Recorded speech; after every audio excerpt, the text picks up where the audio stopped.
it's going to be Elul 29th tomorrow, which is the last day of the Hebrew year. And I just want to warn everyone and make everyone aware that it was at this time when we've had major stock market crashes, and also it was in this time period where we're closing out a 7-year Shemitah cycle that the 9/11 attack happened. And so we're about to move into the new Hebrew year, the month of Tishri. And on Tishri 1, we've got significant things happening on that date. So Tishri 1 will begin on October 2nd, and it is at the new moon, begins Rosh Hashanah, which is the new Hebrew year. It's also the date that is said and believed by many was Jesus's birthday, was Tishri 1.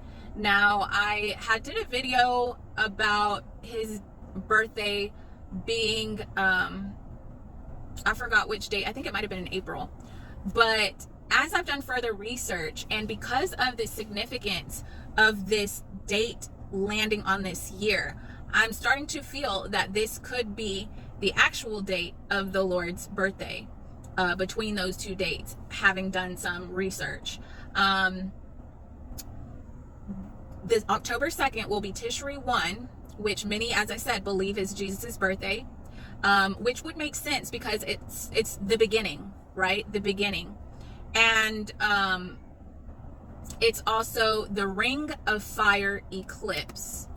And we know that eclipses, it's a solar eclipse, and we know that eclipses are significant signs in the heavens that God uses to speak through, and uses the influences of his celestial governing bodies in the heavens that he placed there in the beginning. He uses their influences to influence events here on earth, and to also be for signs of things to come and take place in the earth. And this date, Tishri 1, is also the day that Joseph was released from prison. From what I have noted on my calendar, I put this down, I don't know when I put this down, but I put this date on my calendar as the day Joseph was released from prison.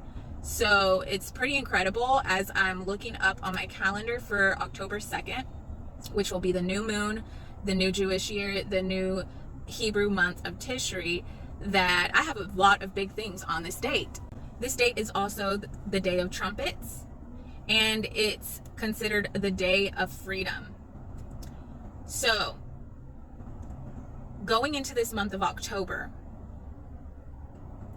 we need to be on guard for stock market crashes. The most prevalent month for stock market crashes is the month of October. If you look back in history, October is the month that is most known for stock market crashes.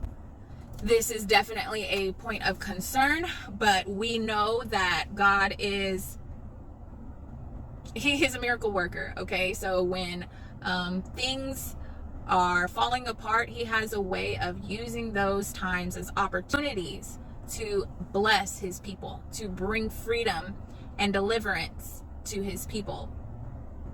And since this time as well, this ending of a Hebrew year on a Shemitah year, it is a time period in which the 9/11 attack took place. We need to be cautious and prepared for attacks or wars or chaos or orchestrated events to take place. And as I mentioned, with solar eclipses highlight the fact that someone in a place of leadership within the world stage is going to be addressed in some manner.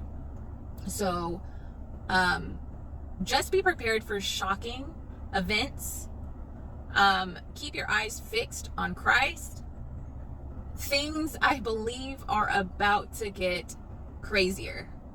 And I believe it could be to the point where it really stops, it stops us in our tracks. And so understand we're moving into a jubilee year. Okay, we're moving into a jubilee year for the people of God.